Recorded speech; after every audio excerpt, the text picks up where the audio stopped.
Hey runners, this is one of the documents I mentioned at our morning meeting a few weeks ago, and it's going to be available for you to read here on Classroom, but I just thought I'd kind of walk you through it if you find that easier than just reading it. So when it comes to off-season training, summertime for example, it's really important that you are mentally ready to begin. If you came off a tough track season, for example, mentally sometimes you just need a break. And so be active in other ways and turn back to training and running specifically when you're mentally ready for it. And maybe give yourself a start date down the road that gives you that freedom to just mentally rest from running training. So again, if you're not excited about your preseason training, it's a chore, it's not enjoyable, then that's just a sign that maybe you need a longer break. So ideally, I know not everybody's situation is ideal, you maybe not with experience level, you may not be ready for this, but if you truly want to get serious about your training and really make the most of your summer miles, you would want to get yourself prepared for 4 to 6 days a week of running. So maybe you're on the 4 side, maybe you're on the 6 side, but making sure that there's a little rest built into a week is good. So maybe it's a day, maybe it's 2, but think about what that means for you. Maybe it's 3. And for me, in my experience, my training life balance always seemed to be good with 5 targeted days a week.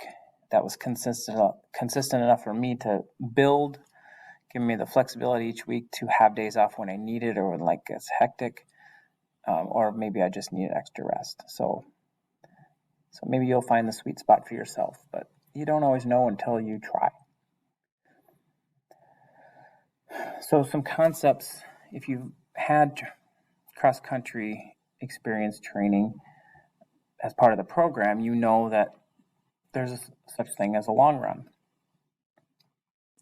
And a long run is going to vary from person to person based on experience. It should be 10 to 15 to 20 minutes longer than your usual distance training run. So if you're able to go out for 10 minutes easy for a regular distance run or 15 minutes, you're going to try to add 10 minutes to that. Your pace is not an issue for these long runs, but rather continued time on your legs for the entire long run. And some people focus more on time than distance.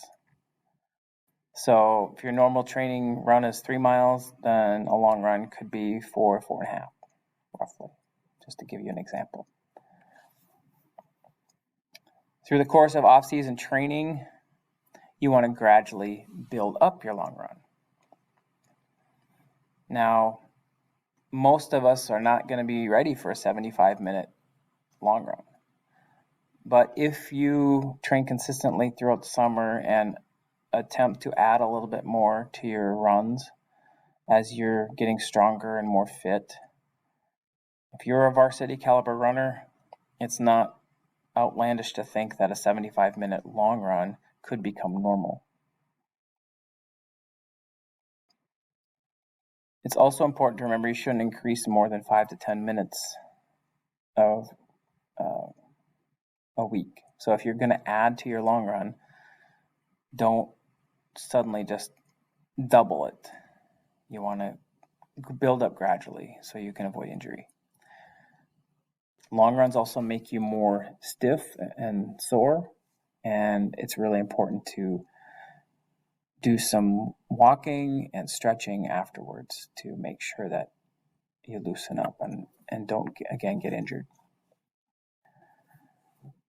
I've had some folks, and I've used this training for marathons before, suggest that when you boost 1 week's long run, then the next week you drop back to closer to the previous long run. And that, again, gives your body more time to adjust. So regular distance run. This is what most of your training days will look like. And so it's a distance that's pretty easy for you to handle. You don't feel crazy fatigue upon completing it. Obviously, that might vary depending on how hot or humid it is and how dehydrated you get. But generally on these, you just let your body set the pace, run comfortably based on how you feel on any given day. And so ease into it. What's comfortable right away? Maybe it's 1 mile, maybe it's 1.5 miles, maybe it's 2 miles. But do that for a couple weeks until it feels easy. And then you can increase 1 or 2 of them during the week by maybe 1 mile or half mile.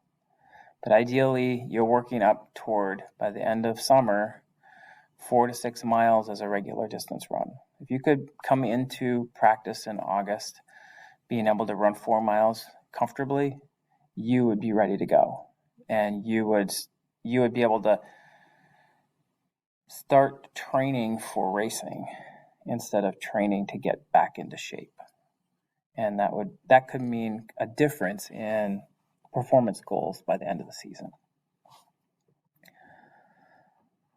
We all know as distance runners who have had experienced training as part of the program before that speed work is a vital part of it, vital part of training, because it allows you to grow in your speed, get faster, and get stronger, and increase your wind power.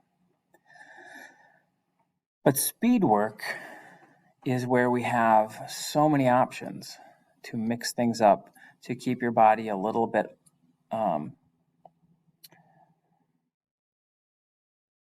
in disequilibrium. And what I mean by that is you give it a speed workout that's different each time, then your body doesn't really know how to prepare, and so it becomes more flexible. It becomes more responsive as you train, because you'll find with your regular distance runs, they get easier and easier, and then you start adding some miles to it because your body gets used to that one way of training. But if you mix up your speed workouts, you keep your body always second guessing and needing to be flexible for new challenges that you face or that you offer it. And what that can help with is your body to be prepared for the diversity of race courses that you'll eventually have. So speed work, you should ideally get some kind of speed work each week, at least one time. In the first couple weeks of training, let your fitness decide whether or not you need to incorporate intensity, what your intensity level is going to be and how many intervals you'll do. But start small so that it's taxing but not overly taxing. You want to build up gradually to avoid injury and burnout. That's the key. And if you start gradually, it makes it more doable, and then it doesn't become this dreaded thing. The key concept in all speed workouts is to get your legs going or doing intervals faster than your goal race pace. So this only helps if you have a goal race pace, but a way to gauge it is your interval work faster than your regular distance run pace? Are you pushing yourself a little faster than that? Are you getting yourself out of breath than you are doing speed work? And all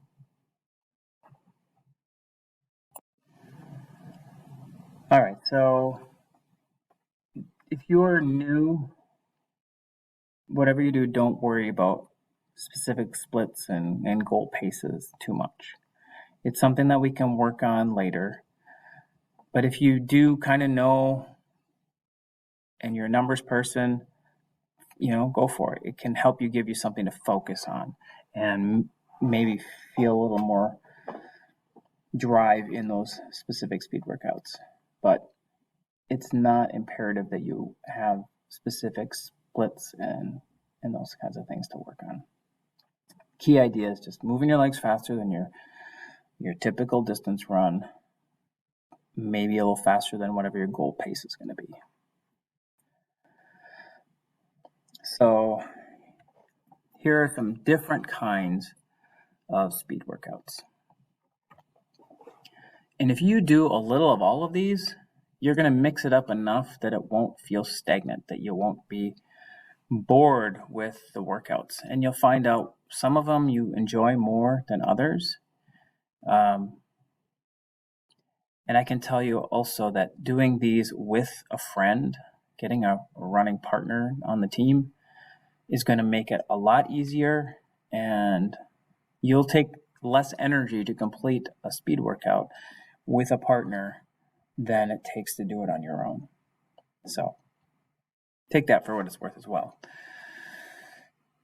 200 and 400 repeats are pretty easy, and you can, if you can get on the track, that's great, but you kind of understand that what a 200 or 400 meters feels like. And so maybe instead of 200 meters, you go out for 45 seconds or 40 seconds. And for a 400, maybe you go a minute and a half to 2 minutes and so do it by time if you don't have an exact distance for your intervals. And then equidistant jog in between for recovery. Telephones or mailbox intervals are good, where you pick up the pace between them. And we've done telephone poles for years as a way to do strides, but you can make them part of interval work too, and where you're really trying to crank the pace and determine how many intervals you do based on how fit you are and how you feel. You could be on a regular run out at Nye or around home, wherever you run, and do hill attacks. Slippery, that had to do with winter running, but if conditions allow it, your favorite hilly run, you work really hard on pushing the uphills and you relax all the rest of the run. Or hill repeats, we've done those, and so find a favorite nearby hill and do hill repeats with a jog down recovery, trying to make it a continuous workout because that keeps your body training instead of training for that working when it's tired, which is what happens in the middle of a race. There's something called anaerobic threshold, which is when you are out on a run and you're running faster than you can have a conversation with somebody next to you, you're kind of out of breath. You can continue the run for a significant amount of time, but you're pushing the edge of needing that oxygen for those muscles. And it will build a little lactic acid in there. This is one of my favorite ones for speed workouts, Run and Gun. I built a playlist of songs that I accidentally discovered through listening to music on my runs. There are certain songs that will come up that make you fall into a rhythm easily and pick up the pace pretty easily. And if you can get a playlist of 10, 15 songs like that, and maybe throw in a few recovery songs that are just soothing or enjoyable, but don't really keep you on a pace, put it on shuffle, and then you pick up the pace for that run every time one of those Run and Gun songs comes on. And I can't emphasize enough that socializing as part of your speed workout is going to be so much easier, and you'll get so much more out of those workouts. So I hope narrating this document might help you, and I hope that you find some inspiration this summer and get out and run. I'm trying myself, and I'll see you on the other side.